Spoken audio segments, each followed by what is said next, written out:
Hello, this is Mrs. Davis. This is AP Pre-Calculus. This is Unit 2A review packet, and we're doing free response question number 1 and probably question number 2 on this video.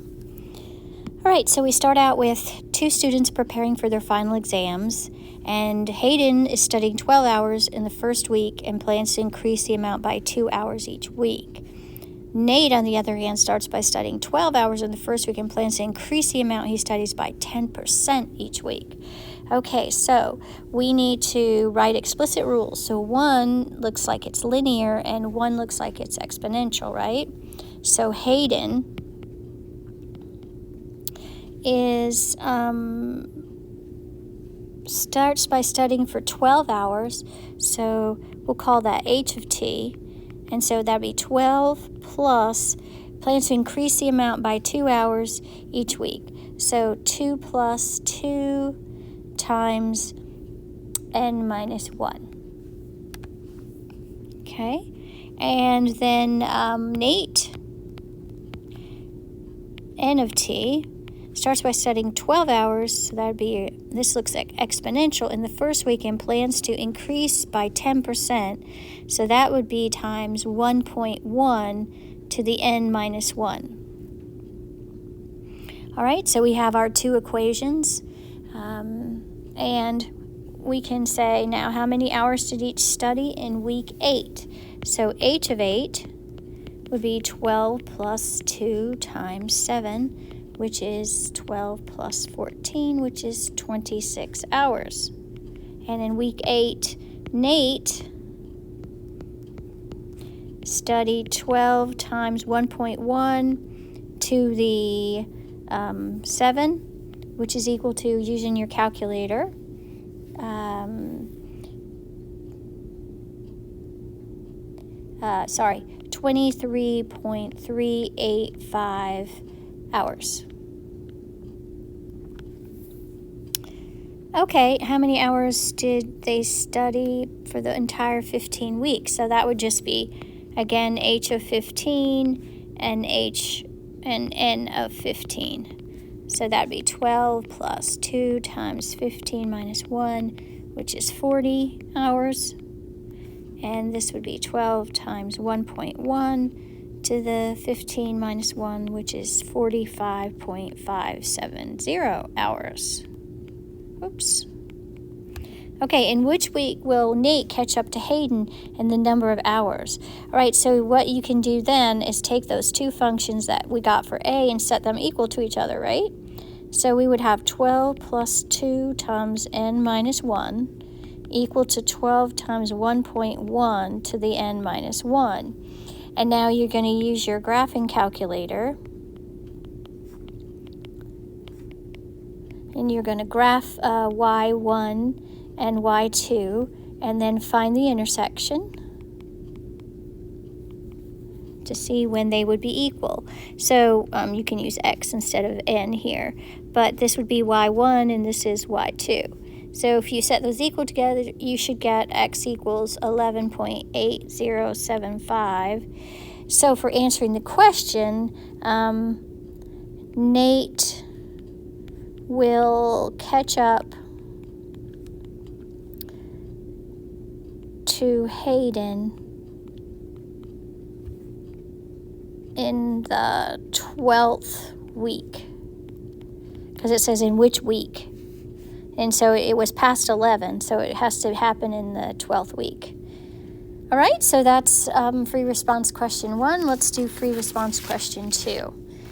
Free response question 2 is about growth of bacteria. So let's just take a look at this in a petri dish. So we have hours and the amount of bacteria per hour based on hours. So we are given hours 0 through 6, and we have some blanks in here, and it says it's a geometric sequence, so that means the ratio must be the same. So 64.8 over 54, if you use your calculator. Well, let's see.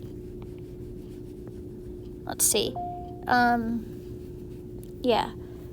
64.8, you get 1.2. And so 54 divided by 1.2, hang on, using my calculator, is 45. And then 64.8 times 1.2 should be 77.76. And then that's it. So you got the table. Find the rate of growth of the geometric sequence.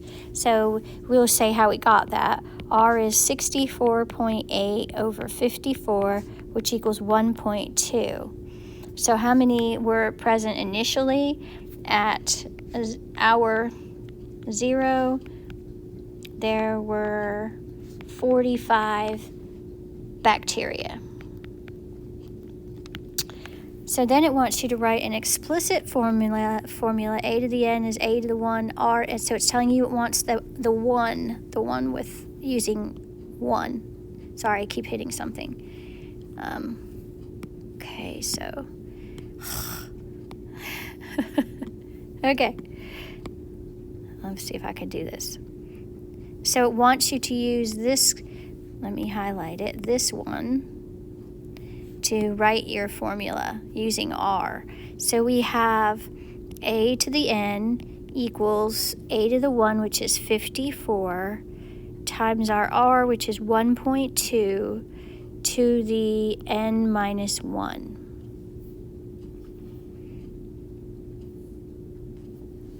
So we have that, and then it says use the formula from above to find the number of bacteria in the dish at 3 hours. So A of 3 is 54 times 1.2 to the 3 minus 1, and that's going to be equal to 77.76 bacteria using your calculator. And when will the bacteria in the dish total? 1,000. So you would do 1,000 is equal to 54 times 1.2 to the n minus 1, and set that equal to 1,000. And so this would be y1 and y2, and you use your calculator graph to find intersection. Sorry. And you should get 17.009 hours. So when will it put both, say, in the 18th hour? It won't hurt to put both as your answer, because then you've covered, it took 17.009 hours, so it is going to total 1,000 in the 10th hour. How many bacteria present at the end of 24 hours? So that's just A of 24 is 45 times 1.2 to the 24, and that is 3,577.358 bacteria. I'll put about 3,577 bacteria. So we have both covered also. Okay, so those were the first 2 free response questions.